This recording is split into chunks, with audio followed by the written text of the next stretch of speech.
qu'il faut avoir entre la pauvreté et la richesse. Donc, le plan de Dieu, c'était de te donner ce qui te convient à un moment précis. La vie, elle est progressive. Si tu n'as pas des choses aujourd'hui, demain, tu les auras. Dieu ne donne pas directement des choses parce qu'il te connaît. Il connaît ta capacité. Il connaît ton penchant. Il connaît ton attachement à l'Éternel. Il connaît. Et il sait que s'il te donne à un tel niveau, tu vas te perdre. Voilà pourquoi il gère. Alléluia.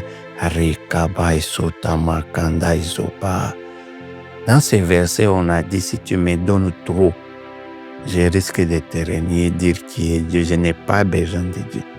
Voilà pourquoi Dieu va faire en sorte. L'apôtre Paul a dit, je suis habitué à vivre dans tous les états, même dans l'abondance, même dans la pauvreté. Dieu va faire en sorte, même quand tu as de l'argent, que des fois tu traverses des moments difficiles. Tu peux avoir un compte, il y a une circonstance, tu n'as plus accès à ton compte. Tu as un problème où on te prend beaucoup d'argent pour que tu restes attaché à l'Éternel, pour que tu cherches l'Éternel.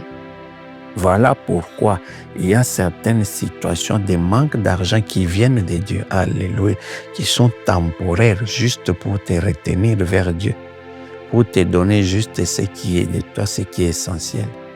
Parce que l'excès, si tu n'es pas préparé, tu vas te perdre. Et Dieu, comme j'ai dit, il y a certaines bénédictions qu'il ne va pas te donner tout de suite. Il y a ce témoignage de cette femme qui priait pour que son mari ait un véhicule. Parce que le mari allait à pied au travail et ça ne l'arrangeait pas. Elle a prié pendant longtemps et Dieu a exaucé, l'a donné le véhicule au mari. Et quand cet homme a eu ce véhicule, il a commencé à circuler partout, il n'était plus à la maison. Il a commencé à mener une vie de débauche. Alléluia. Et la femme a compris que ce n'était pas le temps que cet homme ait ce véhicule. Et s'est encore mis à genoux pour changer de prière, demandant que Dieu arrache ce véhicule. Et Dieu a repris le véhicule. Ce véhicule a fait un accident, il était déclassé. Et l'homme est resté à la maison maintenant comme avant. Certaines bénédictions viennent, Dieu te regarde, toi, ta capacité à les gérer, ta capacité à porter la richesse. Aujourd'hui, il y a beaucoup de riches qui n'ont pas été préparés à porter la richesse. On voit dans leur comportement, un riche qui a été préparé reste le même. Ils investissent, comme je vous ai dit, ils cherchent à faire des choses. Mais un riche qui n'a pas été préparé va aller dans les excès, dans la consommation, dans des choses inutiles. C'est comme cet homme qui est milliardaire, millionnaire. Les papiers hygiéniques sont en or dans sa toilette. Mais ça, c'est des dérèglements. Alléluia. Alors qu'il y a des pauvres, des mendiants, Aïka, Saito, Makari, Pa, Asio, Toya, qui pouvaient être aidés, mais toi, tu utilises des papiers hygiéniques en or. L'enfer t'attend. Ça, c'est un dérèglement. Aizo, Maïsa, Pakadaïsa. Donc, il y a un équilibre. Voilà pourquoi tu vas voir aujourd'hui certaines nations qui sont bénies se sont déjà détournées de l'Éternel.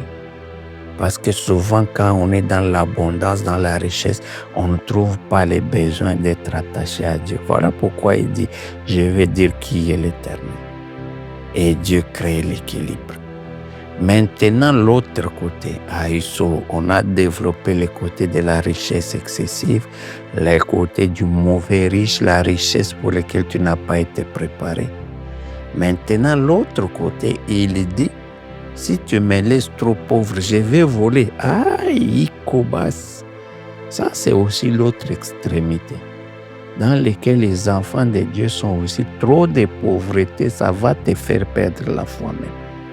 Ça va te faire perdre la foi parce que l'homme n'a pas été conçu pour souffrir. Et quand il y a une souffrance continuelle, aujourd'hui, combien sont des gens qui au début, ils étaient bien intentionnés, qui étaient même des serviteurs de Dieu, mais à cause de la souffrance excessive, sont allés dans la magie, sont allés dans les sciences occultes pour avoir de l'argent. Ils sont combien aujourd'hui? Combien de pasteurs se sont détournés à cause de la pauvreté? Il souffre, il commence, les ministères n'avancent pas. Mais finalement, il est allé chercher des fétiches pour que les ministères qui soient dans la gloire. C'est-à-dire la pauvreté est là aussi un effet secondaire de faire que tu puisses voler, que tu puisses abandonner même la foi. Combien sont des hommes de Dieu aujourd'hui qui sont en train de voler les serviteurs de Dieu? Combien sont en train d'estorquer l'argent à travers des faux enseignements? Oh, donnez-moi la dîme. Et on a même déformé la parole. Donner l'offrande des prophéties, ça existe aussi ces choses. Pour que je prophétise, donne-moi d'abord. Mais tout ça, c'est la pauvreté qui pousse les gens à les voler. Il y a des gens qui volent l'Éternel. Même Dieu a dit, vous me volez. Au moment où tu commences à tordre l'évangile pour avoir l'argent, tu voles Dieu. Et souvent, c'est la pauvreté qui pousse les hommes de Dieu à aller dans cette dimension.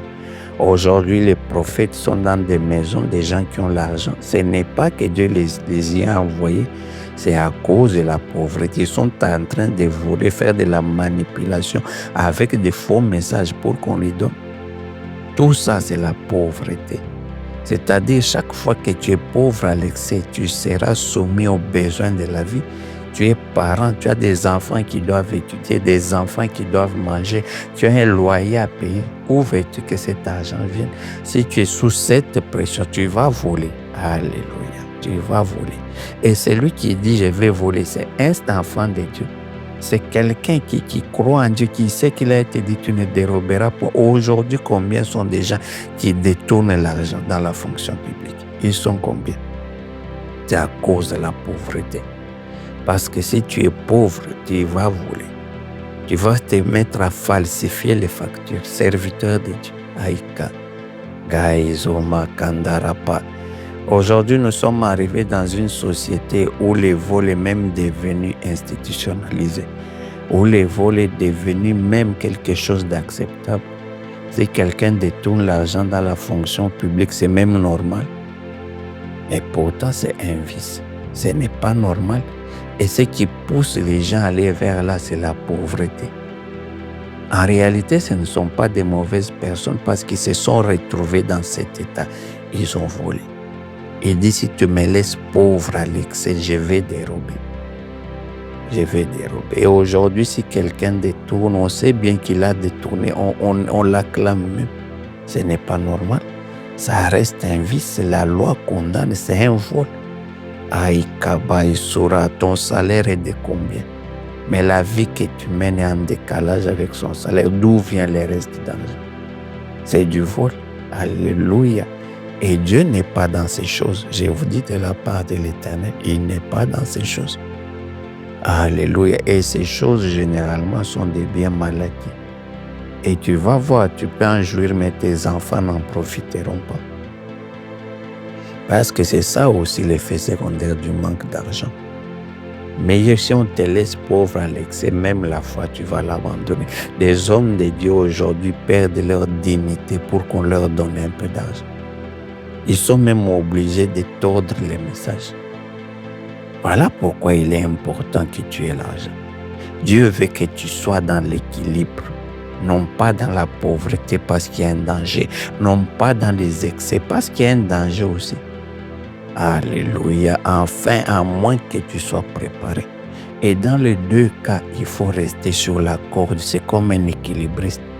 Tu ne tombes ni à gauche ni à droite et tu marches pas à pas en gardant ton équilibre entre la pauvreté et la richesse. C'est là où il faut. Et cet équilibre ne se fait que dans dans la transformation, dans les changements de mentalité. Voilà pourquoi je donne tous ces enseignements pour que les mentales changent. L'argent, c'est le mental. La pauvreté, c'est le mental. Quand tu vois quelqu'un, le mental n'a pas été changé, se comporte différemment dans les deux extrêmes. Quand il est dans la pauvreté, il va voler parce que son mental n'a pas été changé. Mais si le mental a été changé, quand tu te retrouves dans le manque, tu verras que tu ne vas pas t'agiter. Parce que tu sauras que tu es riche en réalité. La richesse va venir. Tu auras confiance à Dieu. On va gérer les dieux qui pourvoient, qui ouvrent les portes même de la manière dont toi tu ne comprends pas. Tu ne vas pas t'agiter. Il y a des gens qui vont même demander de l'argent à quelqu'un de la famille qui est riche. Qui t'a dit qu'il faut aller demander là-bas? Kaisoya makandaba, kikarisoraba kantea. Toi prie, Dieu va toucher quelqu'un qui va venir t'aider. C'est comme ça que ça fonctionne. Parce que si tu vas demander, tu tombes dans la mendicité. En tant qu'homme de Dieu, je suis en train de te parler de la part de l'Éternel. À partir d'aujourd'hui, ne demande jamais de l'argent à qui que ce soit. Car il ne saura pas. Même si tu manques, ne demande pas. J'ai vu des hommes de Dieu qui étaient puissants, qui ne prenaient jamais de dîmes des offrandes. Il était dans la souffrance, mais ne prenait pas de dîmes offrandes. Peu importe, il n'y a pas à manger, il prêche, il ne touche pas. Aujourd'hui, certains hommes de Dieu ont perdu leur dignité. Parce que les fidèles savent que c'est eux qui te nourrissent. Tu es là en train de mendier. Tu vas perdre ta dignité. Prie. Dieu va toucher des gens. Et ces hommes de Dieu qui avaient aujourd'hui sont dans l'abondance. Qui avaient commencé avec ces principes, ils ont créé sa dignité, ne peut pas se réduire au niveau de faire de la mendicité. Un homme de Dieu, quand il vient te rendre visite, après, il attend qu'on lui donne de l'argent du transport. Mais ça, c'est de la mendicité. Où est cette race des hommes de Dieu qui pouvaient dire à un général comme Naaman, garde tes biens pour toi-même? Où est cette race de prophètes comme Daniel qui pouvait dire au roi, garde tes biens pour toi-même, mais je vais interpréter pour toi la parole de Dieu? Aujourd'hui, combien des hommes de Dieu font des courbettes devant des gens qui sont élevés? Maïkaïsodaraba. Ils sont tellement dans la compromission, même si cette personne est dans les péchés, ils n'ont pas le courage de lui dire, comme Jean-Baptiste avait dit au roi, tu as pris la femme de ton frère, cela n'est pas permis. Où est cette race d'hommes de Dieu? À cause de l'argent. Si celui-là te donne, c'est fini. La Bible dit la main qui donne est au-dessus de celle qui reçoit. Si tu commences à tomber dans ça, tu n'auras plus aucune autorité sur tes fidèles. Tu ne pourras pas donner un message parce qu'on va te donner. Tu auras même peur de dire certaines choses. À partir d'aujourd'hui, ne demande plus. Ne mendie plus. Si tu es dans les besoins, mets-toi à genoux. Demande à Elohim. Demande à Adonai, demande à l'Éternel des armées, Jéhovah Jireh, il va où Yakapai Soturapa. Quand tu demandes, tu auras peu. Quand tu demandes aux gens, tu auras peu. Mais quand tu demandes à l'Éternel des armées, il va toucher des gens qui viennent te donner au-delà de ce que tu demandes. Au lieu de demander aux gens, au lieu de te plaindre, toi quand tu arrives, tu ne fais que parler à Ika. Autre chose qu'il ne faut plus faire à partir d'aujourd'hui, il ne faut plus jamais te plaindre sur ta situation financière. Il ne faut plus jamais aller raconter comment tes enfants n'ont pas mangé, comment tes enfants n'ont pas de minerval, comment tu vas manquer les loyers. À partir d'aujourd'hui, ne dis plus ces choses à qui que ce soit.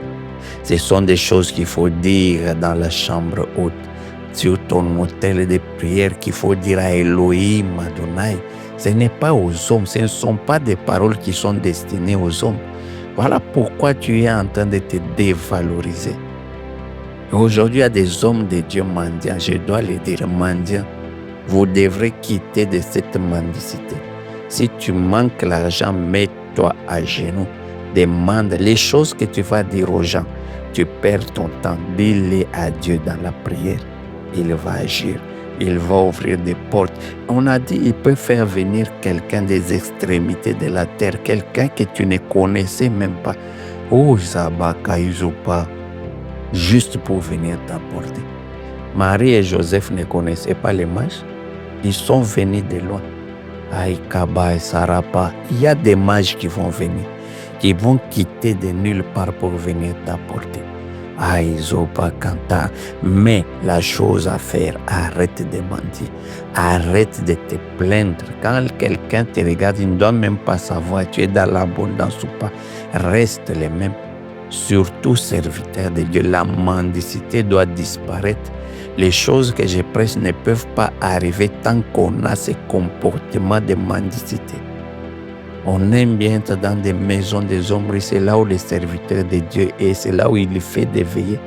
Mais regardez, Élie est allé dans la maison d'une veuve, une pauvre veuve, la veuve de Sarepta. C'est là où Dieu l'a envoyé. Pourquoi aujourd'hui Dieu n'envoie plus les gens dans les maisons des pauvres? Alléluia. C'est toujours allez dans les maisons d'un riche. Il suffit qu'un riche se convertisse. Il faut voir, chaque dimanche, il y aura des serviteurs de Dieu dans sa maison, faisant des veillées, faisant ceci. Non, c'est un dérèglement. C'est de la mendicité spirituelle qu'il faut arrêter. Car il ne saura pas. Il faut reprendre votre dignité. On dit que vous êtes des ministres de Dieu. En tant que ministre, tu as de la hauteur, tu as de la valeur, tu as de la dignité. Akabaïso. Regardez cet homme Élisée, on lui a dit qu'un général est venu. Un général est venu d'un pays étranger, il était devant sa porte. Cet homme n'est même pas sorti de la maison. Il lui a dit, allez lui dire. Il lui a envoyé un domestique. Akabaïs. Mais si c'est toi, tu vas sortir vite, tu vas aller t'accroupir devant. Où est cette race des hommes de Dieu intègres qui sont sûrs de leur dignité, de leur puissance, de leur position? Akabaïsora. Aujourd'hui, la mendicité a détruit l'œuvre de Dieu. Aujourd'hui, même certaines personnes ne peuvent pas croire à comme message parce que quand les serviteurs de Dieu viennent, c'est pour mendier dans la maison. Pourquoi tu ne peux pas aller donner un message à quelqu'un et tu sors sans rien prendre? Tu lui dis, garde tes biens, mais je vais te dire la parole de l'Éternel. Kaïsoba, aujourd'hui, il y a un dérapage terrible. Il suffit